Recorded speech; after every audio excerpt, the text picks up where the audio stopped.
Even the other stations are tuned in too.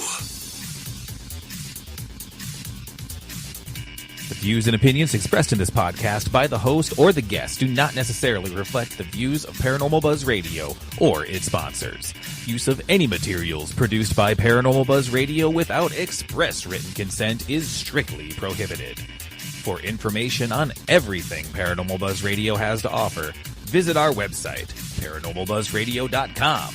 Like us on Facebook, follow us on Twitter and Instagram. Listener discretion is advised.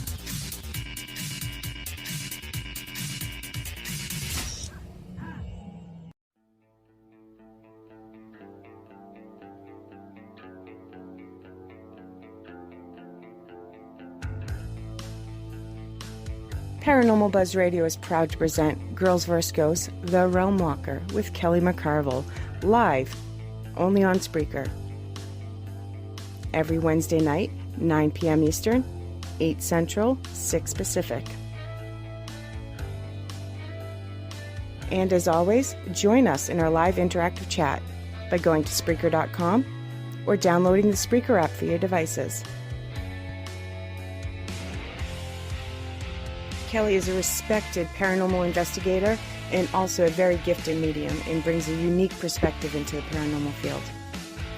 Be sure to follow Kelly on all her social media at Facebook, Kelly McCarville Moonspinner, Instagram and Twitter at Moonspinner76, and on the web at mysticalmoonspinner.com.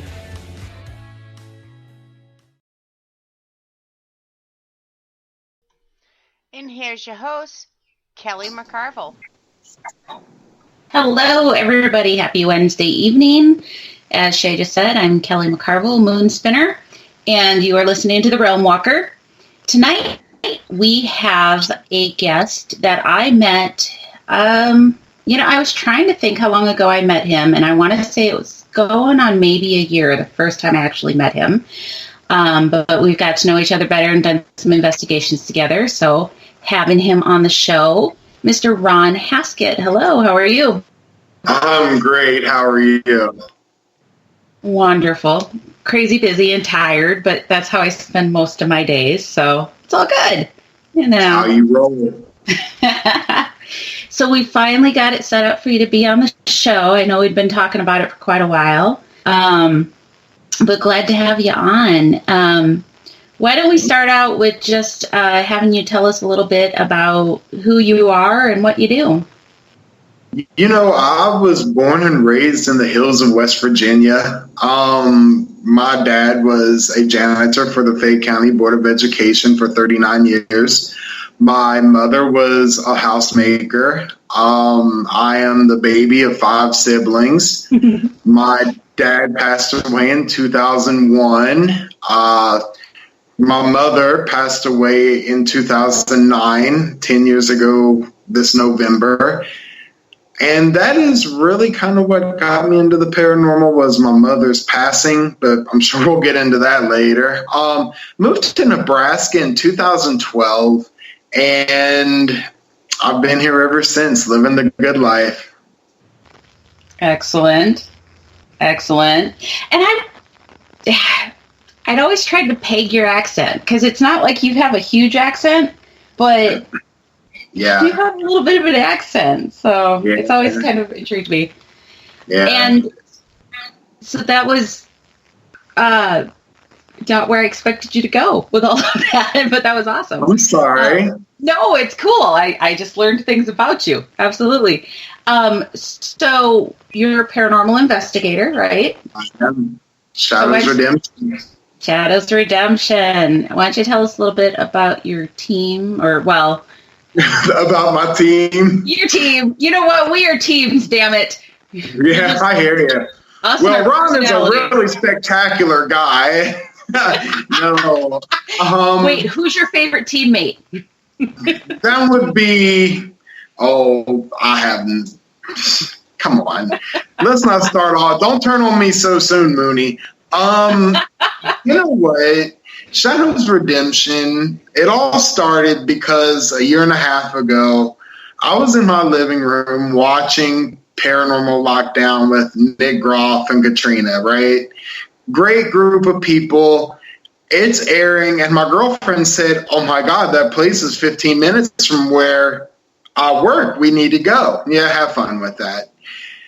Then it just kept coming on, and we watched it over and over. And then one day I listened, and I heard the story of Inez Gibson, and we can talk about that later too, probably. But I said, I need to go to this place, right? So February 6th, 2018, I am in a board meeting, talking finances and all this, watching the snowfall outside. But in the back of my mind, I'm like, what in the hell am I getting myself into, right? Either this is going to be a wasted $20 bill, or I'm going to get my ass handed to me. You know what I mean? Like, one of the two are going to happen. Right. So we go to Hy-Vee. I pick up a balloon for Inez, just because I already felt so connected to her at that moment. We show up, and as soon as I got into that building, it felt like a huge hug. That day alone, I walked away with more evidence than I ever would have imagined, right? I've been hooked. And for a year, I investigated just Malvern Manor, trying to get answers. I never consider myself an investigator. I just consider myself one and having a conversation with my friends. You know what I mean? And then one day it's like, you need to kind of step up. Like, this is your calling. And I started Shadows Redemption. And all the Shadows Redemption is me going into the shadows, trying to tell their story, trying to really bring redemption to them, letting people know what really happened, let people know what the truths are. A lot of people, they go into locations and they act like you're on the scene of Ghost Busters. A lot of people don't realize that these were real people with real feelings and real lives. And that's kind of how I want to approach that. And that's how I do approach it, It used to be, is there anyone in here? Well, I already know there. You know what I'm saying? So now it's just, hey, buddy, how's it been going? And good to see you. And, that's all it is for me. It is truly a calling that I knew I was called to do something. I never would have dreamt this would be it, though, but I'm gladly answering that call. Yeah, definitely. And you really, from that I've known you, just the stepping out of your shell and really embracing all of this. But so, like, did you have a certain experience that kind of kicked off your interest in the paranormal, or a lot of people will have that one thing that kind of kicked it off? Did you have something like that? It's very odd. I interviewed my good friend Seth Awney yesterday, and a great guy, and actually a spectacular Christian, right? And I asked him, I said, what is the difference, do you think there's a difference between a biblical miracle and paranormal activity? And we talked about that because about 2 months before my dad passed away, I was asleep in my room. I woke up and I saw this figure standing in front of me in a long white gown, right? And kind of had long hair. And I looked up, I'm like, what the beep is that? Like, freaking. I was like, all right, you're dreaming, Haskett. Just go back to sleep. I put myself under the covers, try to close my eyes. I look up, I peep out of the blanket, and he extends his arms out to me, and I freaked.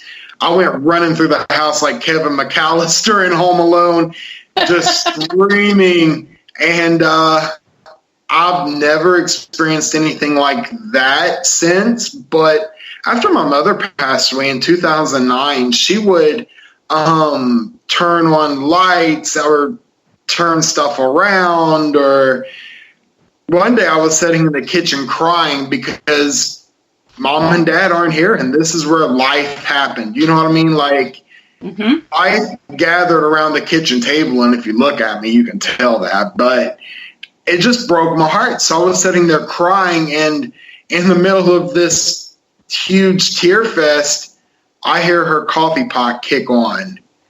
It had not been on for about 6 months.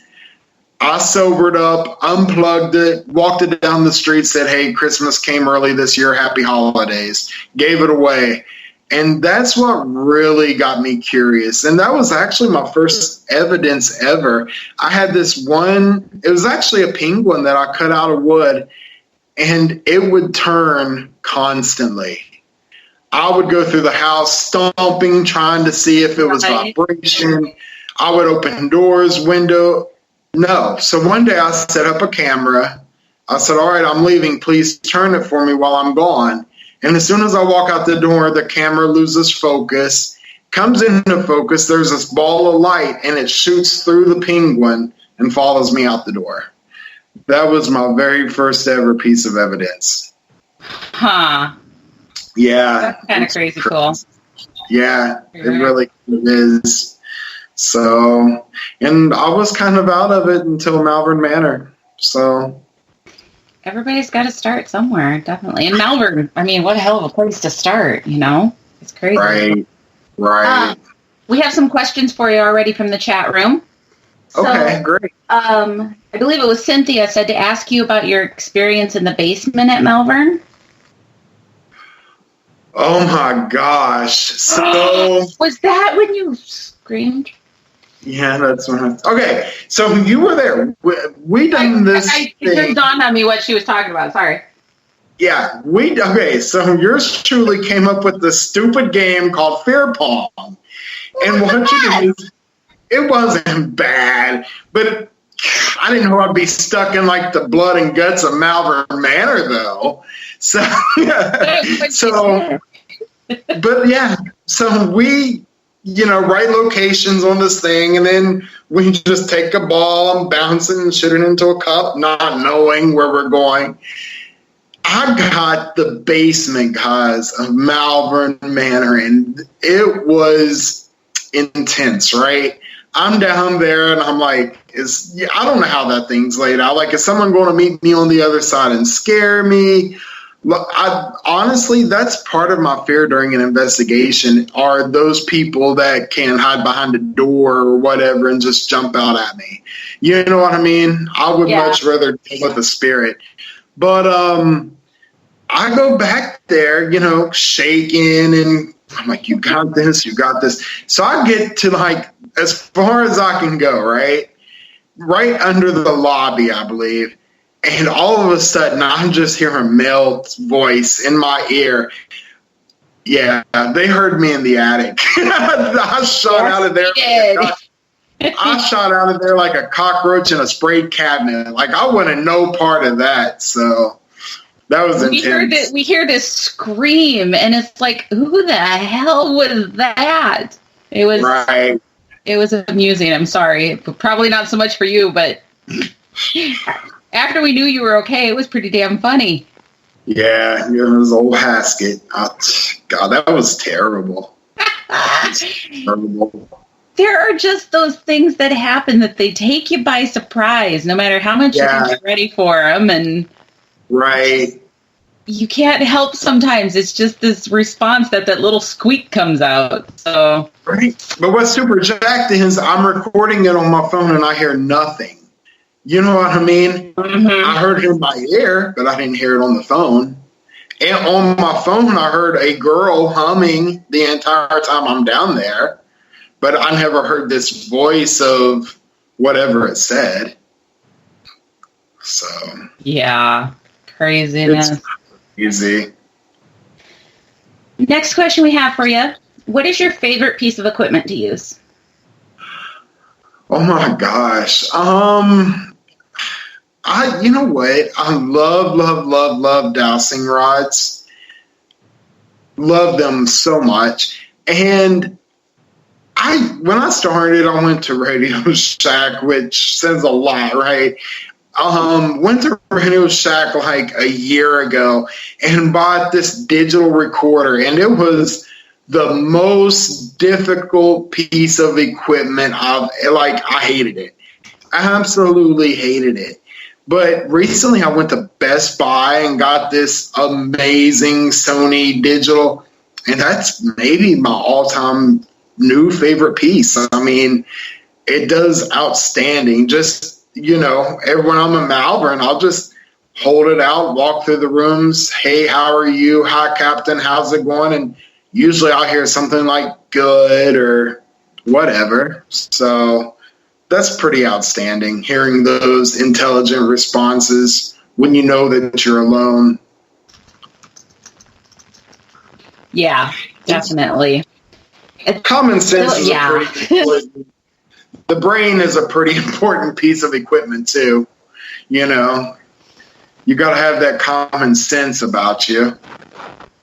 It kind of got a little choppy for a second, so hopefully it's still working for everybody else. So, okay. Anyways. Yeah. And that's the thing. Everybody's always like, well, what equipment do you want to take with you? What's your favorite? And for me, it's me. I mean, Exactly. I like me. I like to feel it. I like to see what I get on my own. But if I'm going to have anything to back me up, first and foremost, it's going to be a flashlight so I don't kill myself walking around these places. But second's a digital recorder. Yeah. Yeah, most people. It's almost undeniable, right? It's undeniable evidence. Yeah. Well, undeniable is a tough word, but yeah. I mean, you can catch some really cool things, definitely. Definitely. Got a couple more questions we'll get to, and then I want to talk about a couple things for you. What, and I know the answer to this, what is your best or favorite location to investigate? Oh, it would have to be Malvern Manor. You know what? I was going to try to give some answer like Sally House, but I'm not even going to try to lie. Malvern Manor, and I got to tell people, Malvern Manor, if you allow it, it can change your life. You know what I mean? I went to Malvern Manor. I was this shy guy that kind of stayed to himself and was very backwards. And now it's just out, it's totally different. I have incredible friends. You were one of them. Heard Hauser Case, Marsha Wallace from the Dam Lake. I have the best support system, and it's all because of Malvern Manor. Yeah. I mean, that's where I got to investigate with you for the first time, and it's such a cool place. It is such a cool place, and you have a special connection to Malvern, or more specifically to one of the spirits at Malvern Manor. I do. God never would have thought. I have goosebumps just you know what? That little girl on Hez Gibson.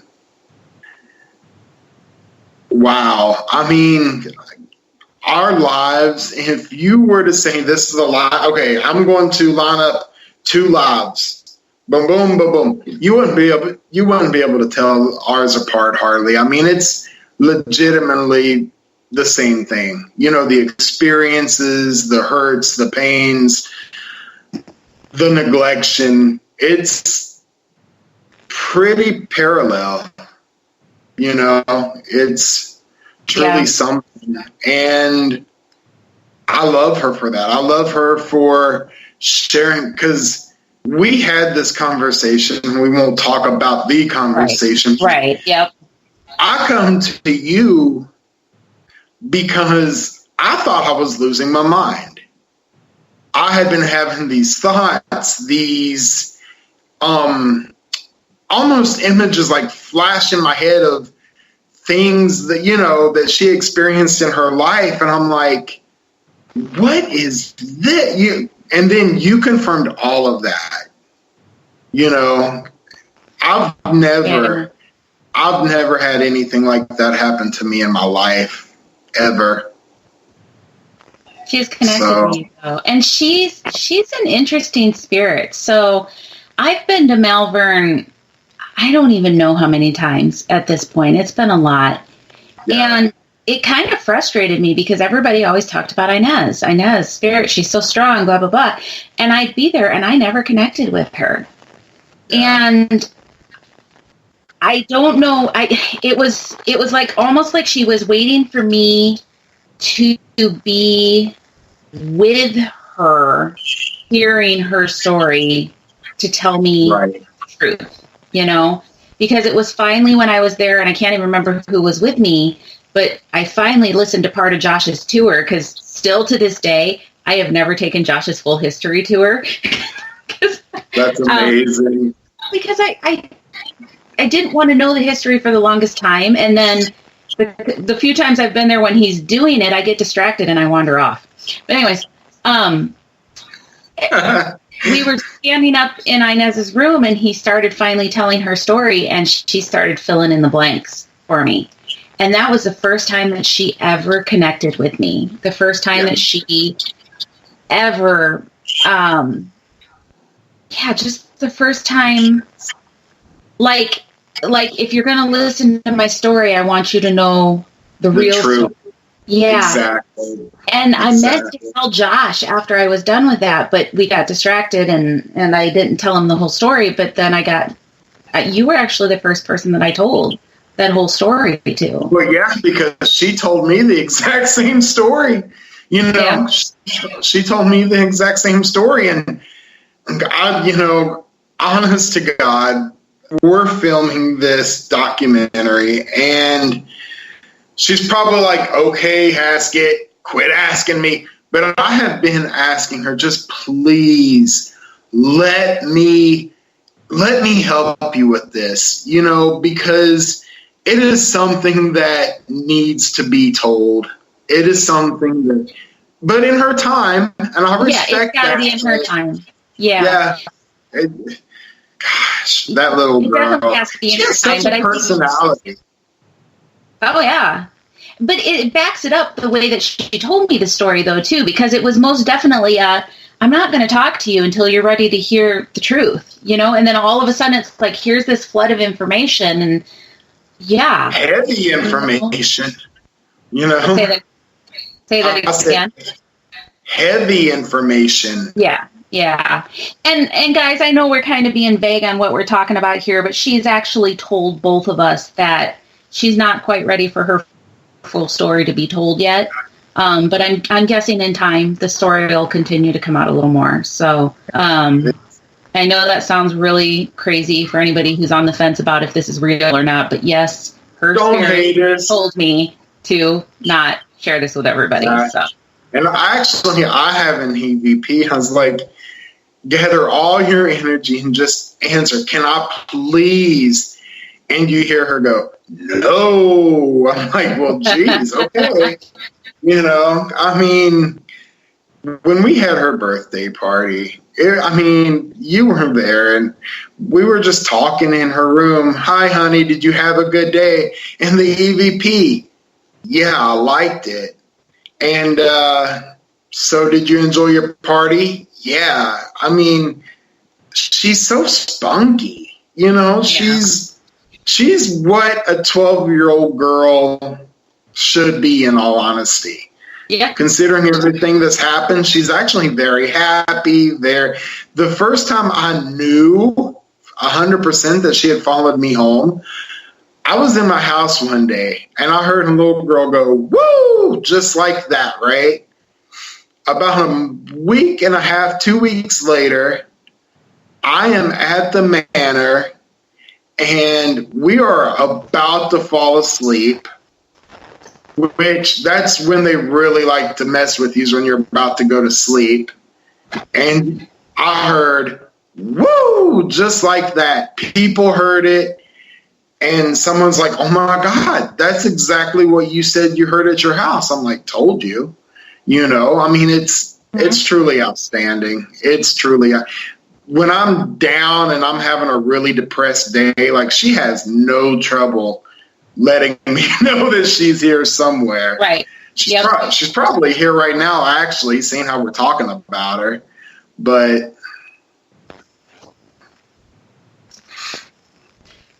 So what would you say is the best piece of data that you've gathered with Inez as far as video or EVP or You know what? The best piece I've gotten with Inez, it's hard to top her saying "love you." You know what I mean? Because that just tugged on the old heartstring a little bit. But I was in Hank's room. I said, "Okay, Hank, can you turn on the flashlight for me, partner?" And you hear Inez from down the hall say, "Nope, it's Henry." And I'm like, what was that? Like, it was phenomenal. It was absolutely phenomenal. I've not seen her. I've not seen the Shadow Man. Well, actually, I have seen. I believe it was her. I had just got done using my dowsing rods and trying to communicate with her, and I look up, and there's this about 4-foot shadow that's got a light silhouette just shot through the wall so quick I hardly saw it. I text her and I'm like, Jesus Christ, something's in my house. And I explained to him what it was. He's like, bro, they just saw the exact same thing at the manor. So she probably was going back home.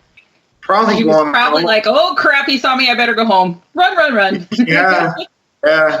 Yep. So it was amazing. Josh is a freaking hoot. He is so much fun to share the evidence with, and so much fun to share the stories and experiences that you've had. And I think that what I like about Josh and Malvern Manor too is just that he's very careful about the information that he takes. He'll make sure he listens to and that it's multiple times and all of that. So if he tells you, hey, I've been hearing that from a lot of people over the last several weeks, right. You believe that, because he's going to keep that in his back pocket till he's ready to share. Right. What I really love about Herd, and when I met him, I told Caitlin, I was like, I want him as a best friend. Like, I just felt connected. You know what I mean? Like, I want this guy. And so now he is. I'm like, why the hell did I ever want this for? But no, love him. We're going to see not Ghost Hunters. We're going to go see It tomorrow. Are you really? You're going to have to tell me if it's any good, because, I'm excited to see it. I got to watch It 1 tonight, but... have you not seen it yet? No, I haven't. What I love about Herd, he has that ability to make your evidence seem like you're the first person to ever bring it to the table. You know what I mean? Like, I remember my first time being there, I'm like, oh my God, I caught a Norbert. He's like, oh my God, bro, that's phenomenal, da-da-da-da-da-da. And that's what makes him special. He has the ability to make people feel like they're number one, not number one. Don't want to drag him into this, but he has the ability to make people feel like they're very special in that moment. And like, I long to be more like him in that way. I want to be able to be that kind of guy that can build people up. And Hauser has the same ability. You know what I mean? Yeah. Case, I don't know what the hell's wrong with Case, but those Hauser and Herd, though, they're where do we start with what's wrong with Case?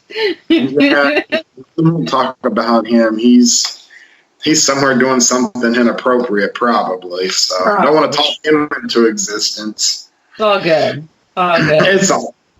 It's all good. He's a great guy. My goal in life, though, is to have that evidence, to have that piece of information from Malvern that I can just make Josh speechless, because that is a task. So yeah, that's very true. Only managed a couple times, but it's been fun. Yeah, and that's just it, though. I don't know if they're ever going to really, because I mean, like, if they really start giving out that kind of stuff, will people stop coming? I mean, maybe they're afraid that that's what will happen. Who knows? But I've never, like I said, I've never seen the Shadow Man. I would love to, but I think he's nice enough to understand that I would probably crap on his floor. You know what I mean? Like, that would be brutal. I want to see him, but it would. Okay, this is so random, but when I realized I was called to the manor, I would go and I'd be like, okay, you know what? You've had enough. Back off. And I would randomly start having these dreams of I would be put in the middle of the shadow hall. He would rush up to me. I would say, hey, buddy, what's going on? You know, just have a normal conversation. And then I would be placed back into whatever dream that I had or was having before he come along. And usually like that morning or the next day, people's like, hey, let's go to Malvern, or Herb will call and say, hey, bro, can you give a tour? Or it's just very crazy how that happens, you know? So I don't even fight it anymore. I'm just like, I'm going to the place, you know? Yeah. What do I got to lose? You are actually working on a special project for Malvern Manor right now, aren't you? Oh my God, I'm so excited. I am more excited than Honey Boo Boo at an all-you-can-eat buffet. We are doing we're doing a documentary, me and my guys at Terrified. Shadows Redemption presents Malvern Manor Answering the Call, or something like that. And it's truly about my calling of the Malvern Manor, you know, why they called me there. It's going to have Hauser. It's going to have Ashley Godwin's going to go to room 7 and communicate with her because she doesn't enjoy men, and I'm not overstepping boundaries. You're going to be there. Marsha Wallace is going to be there. And I'm going to bring in one more psychic, and we're just going, or medium, and we're going to kind of compare and contrast the information gathered. That is going to be a spectacular project. And I would actually like to do a deprivation, but I'm just so afraid that as soon as the blindfold goes on and the earbuds go in, I'm going to wake up naked and confused on Main Street because they trucked me out there. You know what I mean? Like, yeah, it's kind of scary, but I actually want to do that, though. I want to do a deprivation, probably in Inez's room. I could help you with that. Let's talk offline, because, I mean, I think the biggest thing with doing the deprivation is making sure that you've got somebody that's there that's going to watch you and that you can trust, you know, and that's going to tell you it's time to stop. So let's talk when the show's done. Maybe we can do that when we're trying to do some of our filming, too. We'll talk about that. Absolutely. Yeah. I trust the other guys, but sometimes they just get these ornery streaks in them. And I don't know that I would take away all of my senses in a dark, scary room and let Josh and Chris run around. Exactly. That's what I'm saying. Like, oh, guys, something's touching my face, and then I take the blindfold off, and I have like a penis tattoo going into my. You know what I mean? Like, I'm sorry, viewers, that's not the nicest thing, but that's the kind of stuff I'm dealing with. That's what they do. Oh, absolutely, it's what they do. Yeah. Oh, look, bro, you have an apparition of a penis. Come on, dude. You know what I mean? Jeez. If you get these, if you guys have not had an opportunity to hang out with Ron and Chris Case and Josh Hurd, and Johnny hasn't even been thrown in the mix when I've been there. Don't take it, guys. It's not pure madness. It is pure madness. You go home at the end of the night with your face hurting because you've been laughing so hard all night long. They're crazy, fun, amazing, wonderful people. So if you're a guy, you might come back home with lipstick or fingernails painted. Or this is true. This is true.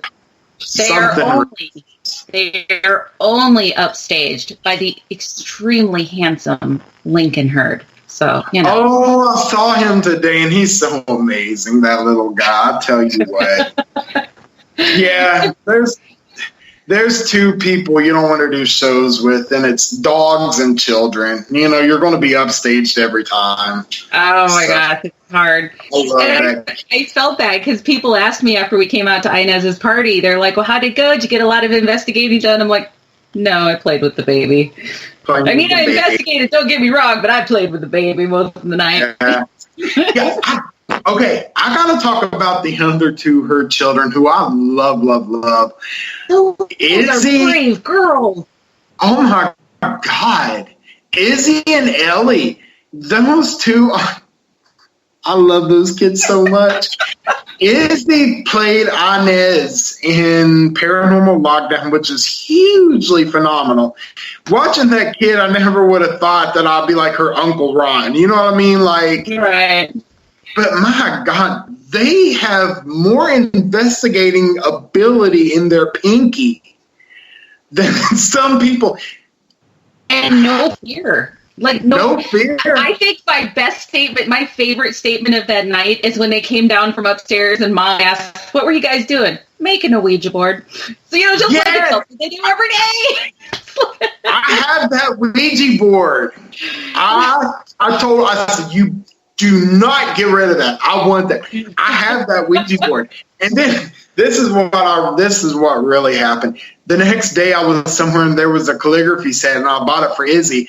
I said, "Here, this will help you make Ouija boards." And she started writing, and oh God, I love those kids. All three of them. They're spectacular, polite, kind. Yes. Josh and Kirsten done an amazing job. Yes, they have. But yeah, they would take off and wander down a hallway, and as long as they were together, they were happy. And well, excuse me, the other day, Izzy and Ellie were at the manor. Herd and I was down in the Shadow Hall recording for his Patreon page. And we're about to wrap it up. We look up and there's this big black shadow coming at us. It was Ellie just walking down there by herself. What? Like, it scared the hell out. I'm not even gonna lie, it scared the hell out of us. You know? And I am sure she found that very, very amusing. She did. "Dad, can I have candy?" or whatever she has for. I'm like, Jesus. Man. This kid's like 3.5, 4 foot tall, and I'm expecting a 6'9" guy to come at me. Man. Crazy. All right. Well, I'm going to get back to a couple questions from chat here. Is there any location that you've been to that you would not go back to? Woo! Absolutely. Sally House. I will not. I probably will because, anyway, I will go probably when Herd and Hauser go back. The three of us, we say we're never going back. I went there August 9th and 10th, and the city of Atchison, guys, the sun does not shine in Atchison, Kansas. I found that to be the darkest, and I love the McIntyre Villa. I can't go, like, that first night, people were affected, and I got this big crystal quartz on, and I'm just, praying and stuff, like, continuously. And when we get in the car to leave, I feel kind of like something is, like, behind me, kind of hovering. So I'm like, nope, not today, Satan. And I'll pull out holy oil that Marshall Wallace blessed for me and just like that, put it on the old noggin, and it burnt like hell. Bad. So, I texted Marshall, I'm like, what caused that? And she's like, something was probably trying to attach itself or affect you, and that was warding it off. So the next day, we go to Paracon, and, it was just kind of this crazy hectic day. And they was like, well, we're going to go film later. I'm like, have fun. I'd wash the glue out of my hair, and I had no real interest of going back. You know what I mean? Yeah. And I was like, fine. Because at this point, it was 8 o'clock, and they're like, we're not going to film. Fine. So I go, and I look like hell. And all this crazy activity just started happening. And so then he started filming, and I go outside. I'm like, I'm not going to wait for it to burn this time. And I just douse myself with holy oil, And one was scratched. 2 people got sick. little Patty Hauser, that doll that Hauser has, moved on its own. It's like, yeah. I literally stood on the street in Atchison, Kansas and saged 4 people. I just took Palo Santo. I done myself, and then I done the 3 others. I'm like, nope, not taking this home with me. So we were just there, and it's an interesting place. I mean, it does have an interesting energy, and I know that you and I talked about it after the fact. I don't know that I had the experience or the feelings that you guys necessarily did, but I know that at one point after interacting with one of the spirits that was there, I just needed to kind of clear myself out. And so, I went outside, and I'm a grounder. I'll go outside and I'll walk around in the grass, but even like the grass out in front of the house or in the street wasn't enough. So I went across the street, and thank God that they're not ornery people, because I'm like laying out in the grass of the beautiful bed and breakfast that's across the street from it, just laying in their yard. I don't know what it is about the place. I mean, it's got a vibration to it, most definitely. Here's my main... Sorry, go ahead. No, go ahead. Here's my main problem with that place. Case invited me on a Tuesday. I get a call from another person on Thursday. Hey, will you come investigate with us? I love your team and da-da-da-da-da-da. Oh, sure, absolutely. Where are you going? Now, I had already cases like, we're going to Sally House. I was like, you got a mouse in your pocket? I said, there's no way in hell I'm going to Sally House. So finally, he talked me into it. 2 days later, a guy, invited me. I'm like, sure, where are we going? Sally House. Like instant silence, right? Right. Okay. So I'm going to be there on the 10th. When are you going to be there? The 17th. Huh. Okie dokie, Smokey. And I'm like, yeah, because at this point, I'm just starting out on my own. I'm like, you can't say no.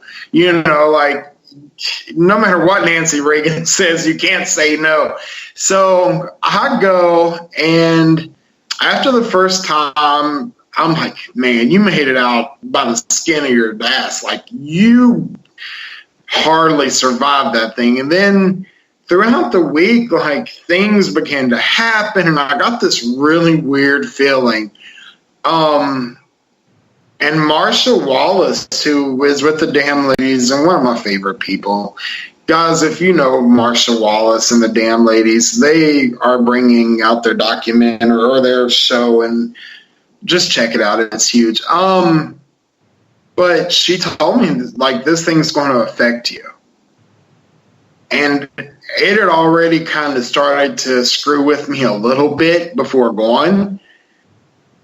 And I just text the person, like, dude, I can't. My uncle had died, in all honesty, so I wasn't really in the best mindset anyhow. Right. But after her saying that, I'm like, yeah, no, I can't do it. I can't do it. It's too much. But just Monday, I'm talking to someone because Case is having an event there. You need to come with me. No, I really don't. No, I really don't. And okay, that's sweet. Someone asked me, swear to God, before 9 o'clock, that was 8 o'clock, before 9 o'clock, another person asked me to go investigate with them to the Sally House. I'm like, no. First time no. I don't know what this thing about having me go 2 times in a row, but no, I'm not doing it. So that makes me want to go to Sally House with you to figure out what's going on, because there's something going on there. We were in Gracie's room at Malvern Manor one day, and they were kind of in a foul mood that day, because I remember I went down there. I had scooped snow, like, you know what kind of winter we had last winter. There was like 6 to 8 inches of snow out there. And I just shovel that whole walkway. I go in, turn the spirit box on her. It calls me a vagina, which, we won't say the real term. But I'm like, dude, I just shoveled your whole damn walk. Then it says, thank you. You're welcome. But right after that, the name Sally came through the box. It's like, yeah, I don't know about this, folks. You know what I mean? I just really want to know part of it. It's too much. Too much. I don't want to be called there. That's something that, and I always said I would never go back to the Axe House, but The which one? The Axe House, the Axe Murder House. Yeah. But something really interesting. There's something really we were there last Friday, and it was like investigating Villisca. The kids' names were coming through. I asked, who killed those innocent people in Villisca? The Reverend. Oh, okay. I mean, those kind of responses, and it's like,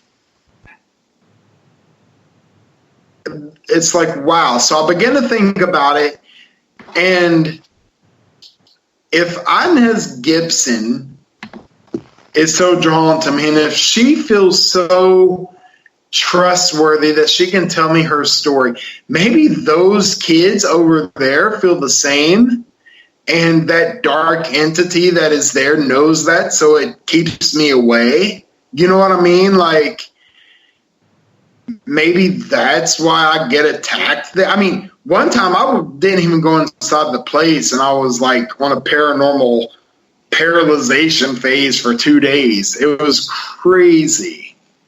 Like, I couldn't. Yeah, no, I get it 100%, because that is the one place that I've ever been that it's like,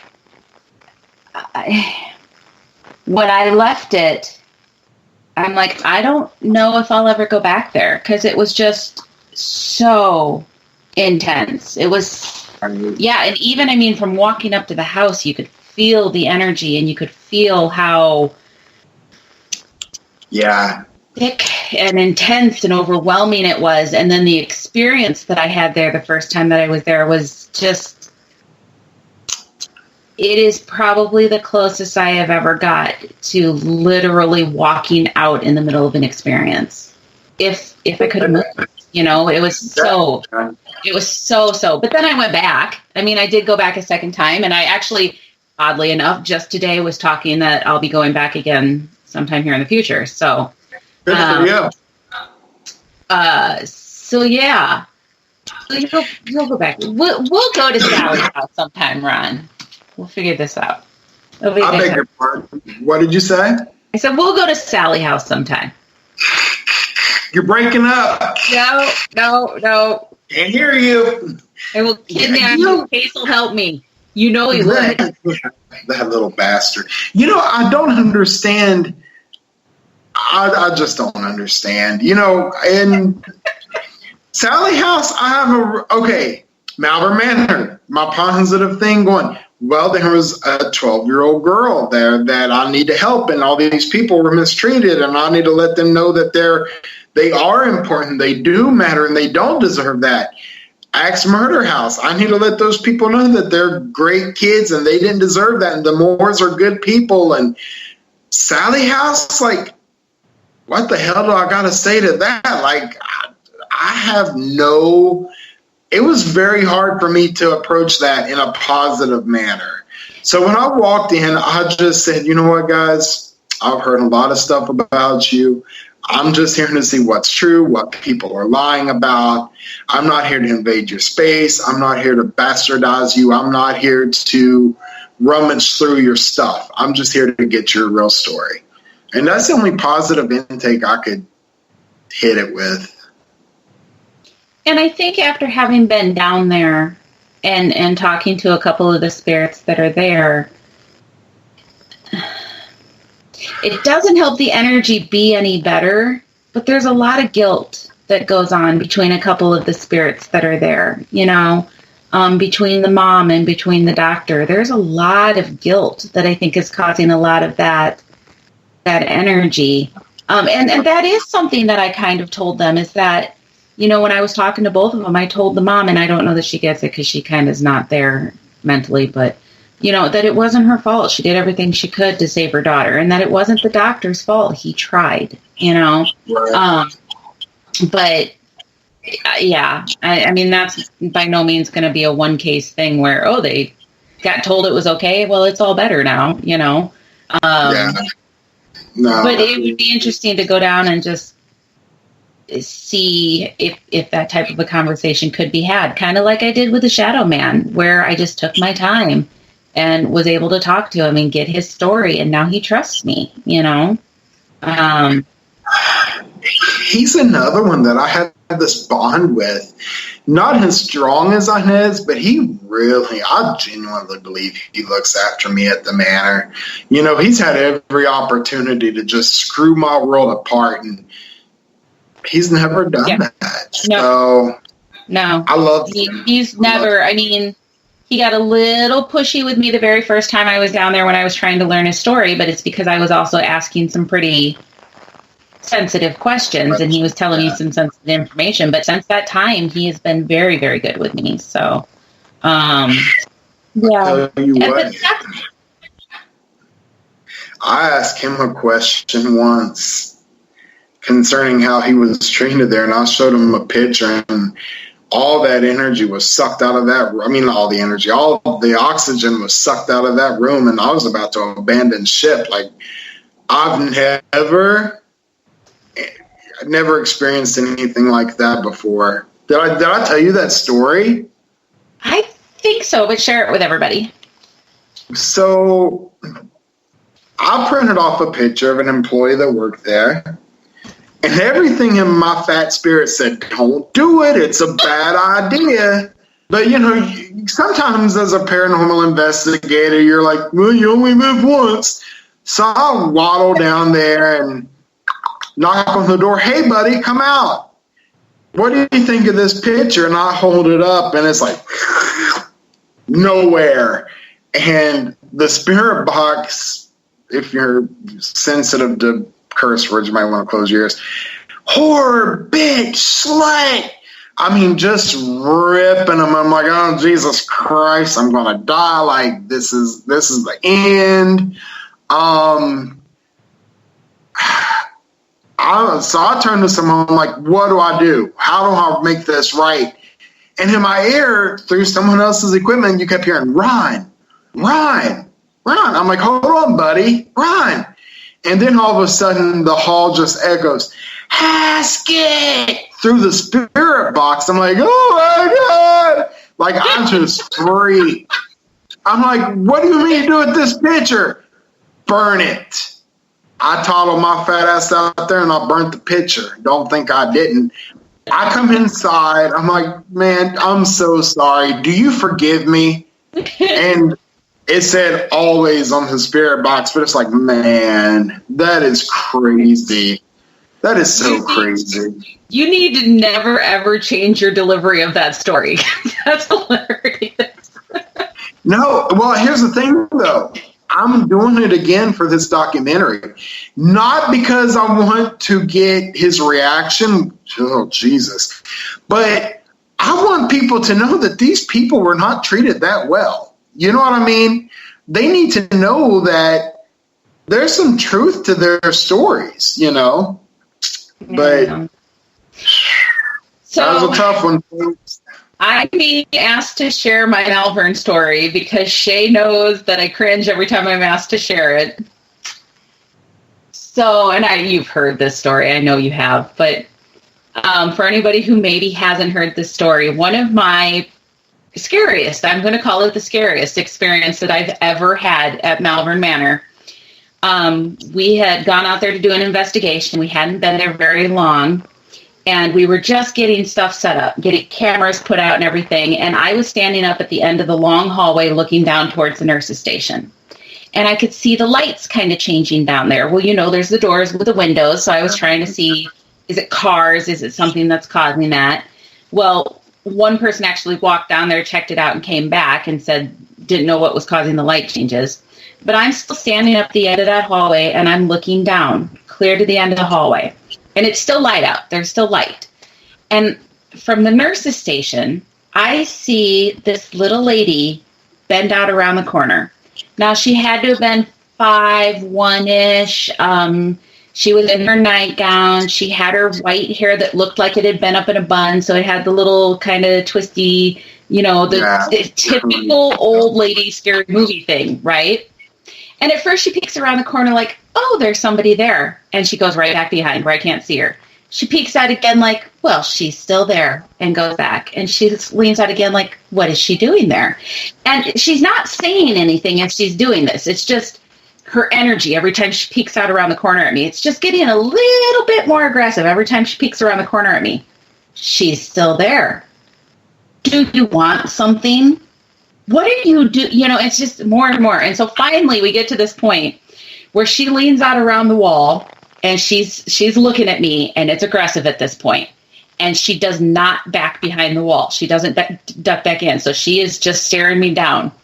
I'm standing there with my back against the wall, and I'm thinking, let's see where this will go. That you only live once thing, right? There you so go. I'm standing there, and I'm staring down the hallway at her, and she is staring back at me.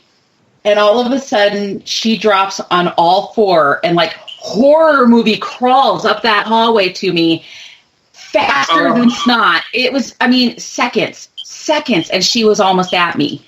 And that whole frozen in fear thing, there is truth to that, because I'm standing there with my back against that wall, and I'm like not moving. I could not make my body move. And all of a sudden my brain engaged and said, move, you idiot. And I go hightailing into the kitchen because, the kitchen's the safe zone. And so I go walking in there, and the guys that I was with, they're like, did you just see something? Nope. Was it down that hallway? Nope. Can we go down that hallway? Absolutely not. Yeah. Like, no. My question to you then, do you think that could have been Gracie? See, people have asked me that before, and I don't know because I've never seen Gracie. So Maybe I'm you not have. sure. It was down past her room because it was the nurse's station. And yes, Shay, I said faster than snot. I don't know. The way that people kind of describe Gracie, maybe, but that's not something she normally does to people, so why the hell? So I messaged Josh. I'm like, oh my God, this is what just happened to me. He's like, oh, fuck no, I'd have been out the closest window. And I'm like, there was no window. Just dropped the F-bomb. I've been holding back. Oh, please. There's a reason that these shows are more explicit. No. Wow. That's insane. It was, and here's the thing about that story. How many stories have you heard throughout your days, and you hear them and you're like, that sounds too fantastical to be real. That sounds made up. I am fully aware this story sounds made up. It does. It sounds like the things that people want to scare you will tell you, but I swear on my children's life, that is what happened. And every time I tell this, there's goosebumps, and I get that same, my heart starts beating, and it's like, oh, it was terrifying. It was terrifying. So, listen to this. A lot of the Redeemers have heard this story. I was giving a tour of Malvern Manor one day, and the tours were done, and I was waiting for the night crew to show up. And I text Case. I'm like, hey, where's the vacuum cleaner? In the office. But I wouldn't do it if I were you. Why not? They don't like it. Oh, whatever. They love me, guys. So I set up my phone at the Shadow Hall just to see, maybe the guy will come out and, show himself. I'll get that on camera, bada bing, bada bing. So I'm vacuuming Gracie's room, right? I head all the way down the hall. I'm in her room, and I'm just cleaning. I'm picking up pieces of wall that's fallen probably in the last 10 years. And all of a sudden, the house felt like it was picked up and slammed down on the foundation. And it's like, what the fuck was that? So I threw the vacuum down, ran to get my phone, went outside, shaking, called someone, freaked out, right? Because this place is supposed to love me. It does, but not in that moment. So I'm on my way home, and I'm listening to this video, and you hear, leave it. Leave it. I'm like, wow, kind of cranky. And then you hear it 3 more times. Leave, leave, leave. And then shortly after, the house was thrown down. It's like, man.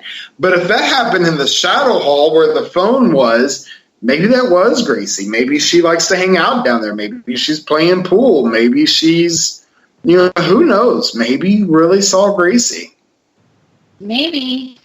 And that's maybe. Because the way people describe her, it sounds like it could be her, but that's just not behavior that anybody ever talks about from her. But it was crazy. It was crazy. Yeah.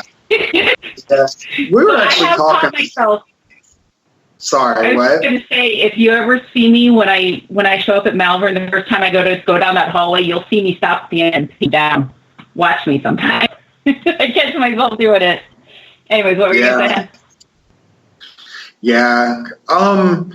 We were talking about her today, and I feel bad for her. I mean, honestly, if that story's correct and she had 13 personalities, can you imagine how hard her life was? That's terrible. But we were talking today, and one of her defense mechanisms is that urine smell. The more you engage with her, the stronger it gets. And I think that's her trying to say, get the hell out of here. You know what I mean? Like, maybe this will detour them or whatever, but it's tough. It's tough. I feel so bad for her. I really do. There's so many different spirits there. It's never a boring thing. Never, ever is there a situation where there's not activity.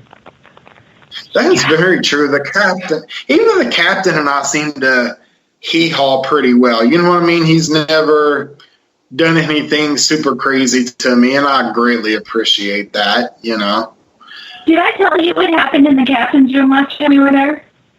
No. I remember I told you. So it was towards the end of the night because it was after Jamie and her daughter showed up. And Jamie had said, hey, let's go do some investigating. So we went up and we were in the captain's room. And her daughter, they were talking to me about her daughter and some of the things that she experiences. And I was just talking to her. We weren't really investigating at this point. We were just talking. And she was saying that sometimes she'll feel them like touch her and things like that. Yeah. But it always takes her by surprise. So all I was doing, I was standing in the door with my back to the hallway, which right there is an unusual thing for me. But I was standing with my back to the hallway, and they're in the room. And I told her, I said to her daughter, I said, well, have you ever tried to ask them to interact with you? For example, reach out and touch your hand. And simultaneously, Jeannie's jumping back going, oh my God, if I feel somebody's hand run down my arm and take my hand. You did tell me that. That's outstanding. And I didn't mean now, it took me by surprise because I was just talking to her daughter and it's like, no, I didn't mean do it. I was an example. Stop. But so I jumped on it. I had already jumped because it had touched me when I wasn't expecting it to. And then Jamie said, I told her what had just happened. She's like, I saw it. I saw him standing behind you. And it's just wow. Ugh. Yeah. It was. That's crazy. It was kind of cool. But yeah. I actually like him. I like him a lot. I like Hank a lot too. Hank has a lot of personality. But I think he gets a bad rap too, though. I think him and the Shadow Man gets a pretty bad rap. Oh, the Shadow Man absolutely does. Absolutely. Yeah. I think they both do. I don't think he's this mean kid-hating guy like people want to make him out to be. Maybe he is, but that's not. Oh, well, the first audible voice I heard at Malvern was him calling the girls I was with a whore. I just heard him. It's like, whore, just like that, and I thought it was. Oh yeah. I didn't even I wasn't even scared. I just laughed, So It's like, that's pretty outstanding. I think that's why I like Hank, and I almost think in a little itty-bitty tiny way I've won Hank's respect, because he'll call me names, like the worst names, when I walk into his room, and I just laugh. See to me, you know? I walk in, he's like, "What are you doing in here, bitch?" And I'm like, "Nothing, just came in to hang out with you." You know, and he just kind of looks at me like, "Oh, that didn't offend you?" "No." "Are you kidding?" "No." So, yeah. Anyways. Have you seen, so you've seen him? With everything, I see it in my head. I don't see it with my eyeballs. But yeah, I know what he looks like. Yeah. Wow. That's outstanding. Yeah. He's just a crotchety. He's fine. He's really not that old, to be honest. But that's what I was going to ask you. How old is he really? I would guess him to be, 70s. like, no, he's not even that old. I guess him like late 50s, early 60s, probably. If he's in his 70s, he held it well. Yeah, if he was that old, he held it pretty well. Yeah. But some people are deceptive on how old they are. Wow. That's where I tend to be. I've never straight out asked him how old he was. Right. But anyhow. Well, we have been on for a little bit over an hour, so I think what I'm going to do here, Cole, is I'm going to ask you one more question from chat while I start shuffling cards, and then we'll get the card reading for the night. So we had a question. Actually, I'll ask that one. Have you ever been touched by a spirit? That's so crazy you asked that, because I have. I was in Hank's room, and girls had gotten his clothes out. And I said, Hank, I'm going to fold these for you, partner. And I'm sitting there just folding them. I don't even fold my own clothes usually, but I'm sitting here folding his clothes. And he slapped my hand. I'm like, what was that? Yeah, true story. Hank was first, folding his clothes. No. I'm trying to remember. Does he like them folded or does he like them not folded? I can't remember. Yeah, obviously, I'm not going to find out, because he was kind of testy that day. I was testy every day. That's very true. Love you, old man. But yeah, I'll go hang out in his room, and it's just kind of like this. He's not aggressive towards me at all. I mean, it's not an aggressive feeling. Yeah. He's just grouchy. It's part of his charm. It's part of his charm. Very true. That's very true. That'll be me in 40 years. Sure. Yeah, I'm scared to think what my spirit's going to be like when I actually pass away. If I'm this ornery when I'm alive, can you imagine? It's going to be so. Can you imagine? Well, hopefully 40 years from now, I'll still be kicking. I mean, so I'll only be 74, so. Not bad. Yeah. All right, guys, so I'm going to do a real quick one-card pull for you guys. This is just going to be a general reading for everybody. It's not meant for anybody specific. It may resonate, it may not. If it doesn't, that's perfectly fine. If it does, please take the information and do what you need to with it. So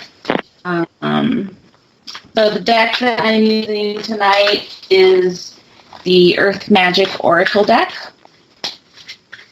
And yes, I should have this done by now. I was listening and not paying attention to my shuffling, so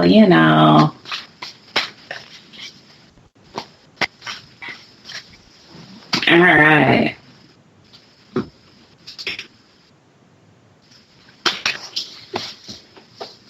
All right, so the card that I drew for this evening is the Volcano card.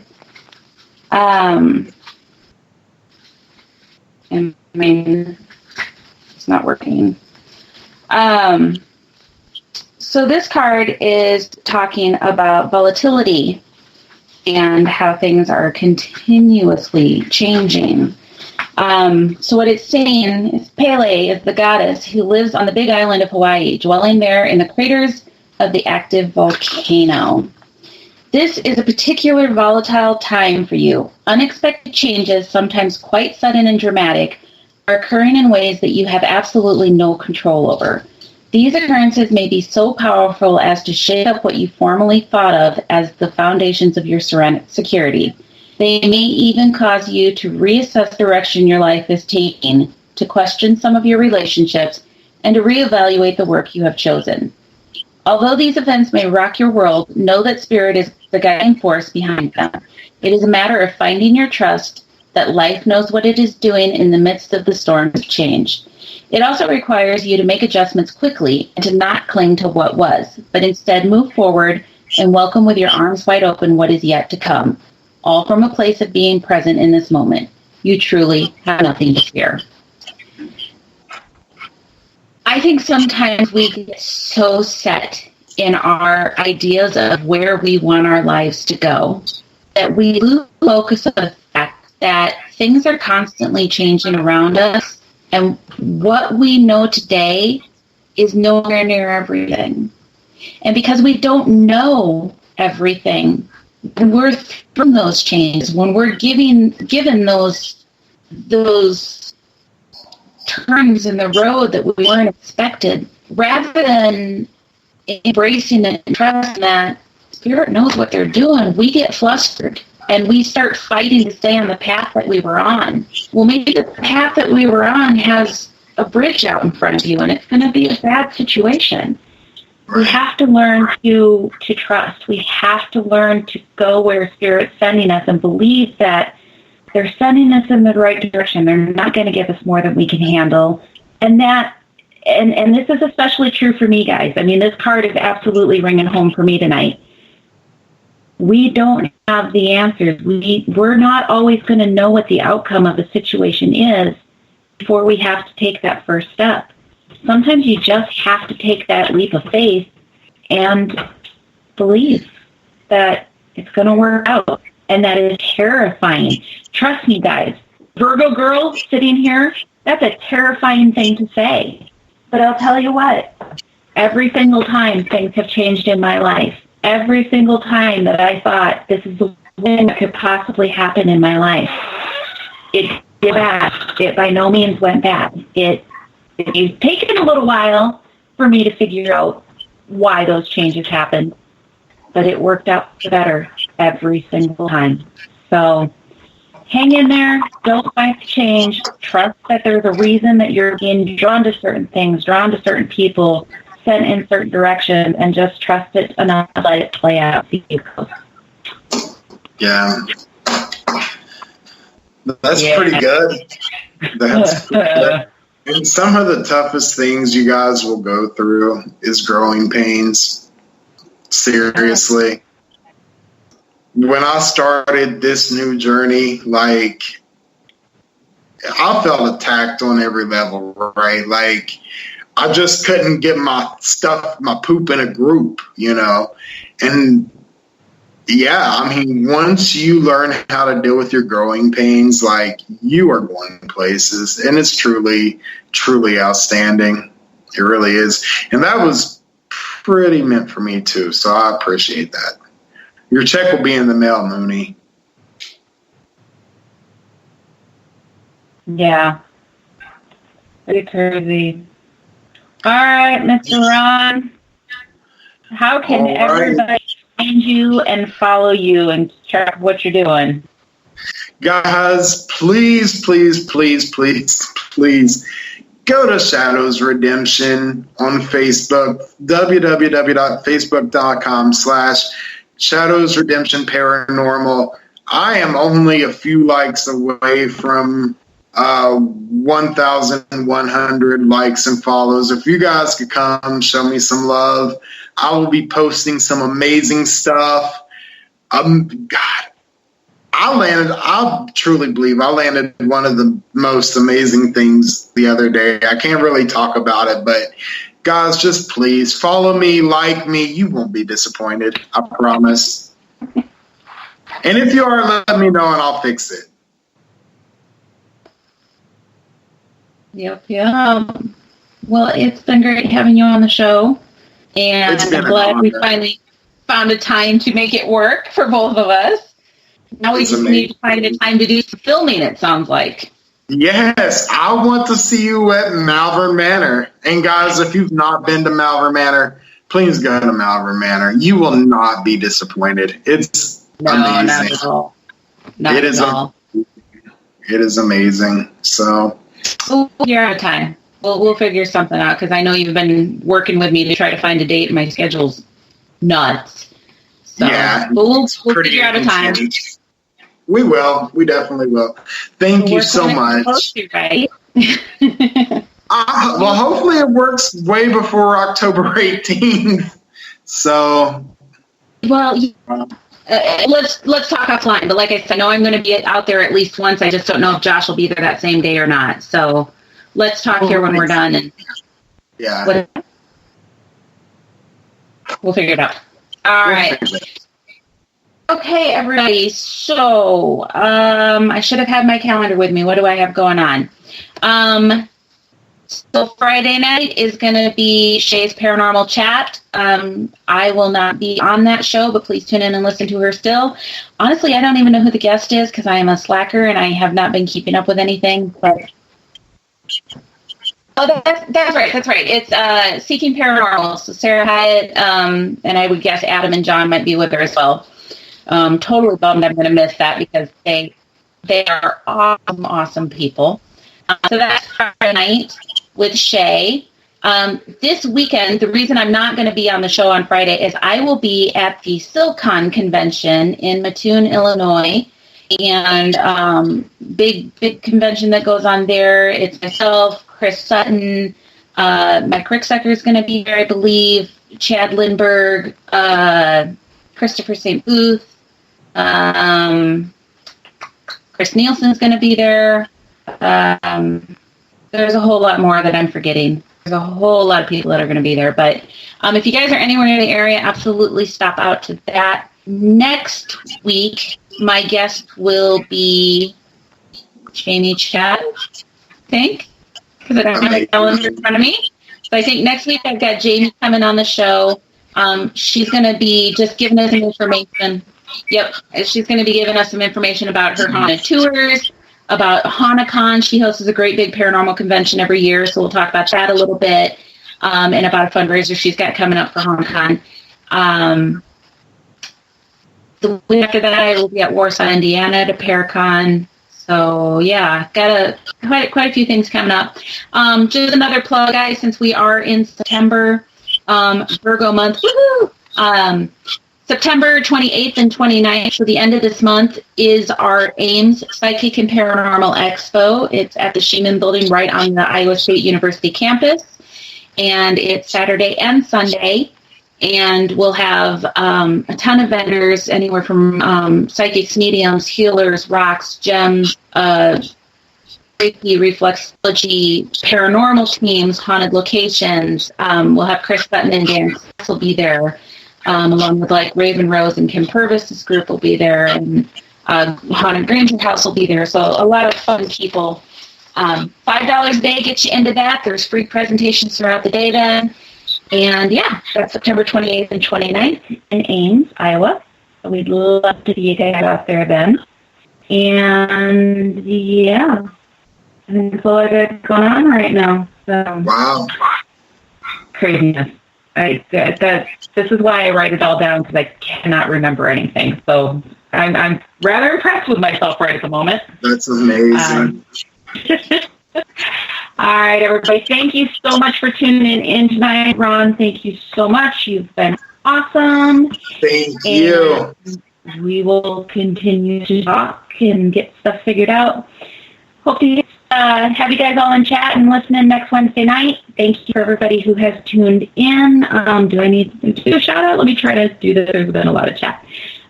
Big shout out to Cynthia, Darren, Miss Shay, Matt. I know Mama Pat was in there.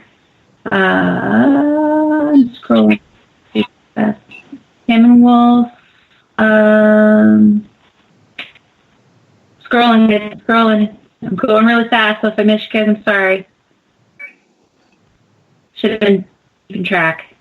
I'm going to go ahead and not scroll through all this because there was a lot of chat tonight, which is awesome. But if you guys were to chat with us tonight, thank you so much. Thank you for all the questions. If you're listening to this on playback, thank you. I appreciate you as well. Have a wonderful good night, everybody, and good night.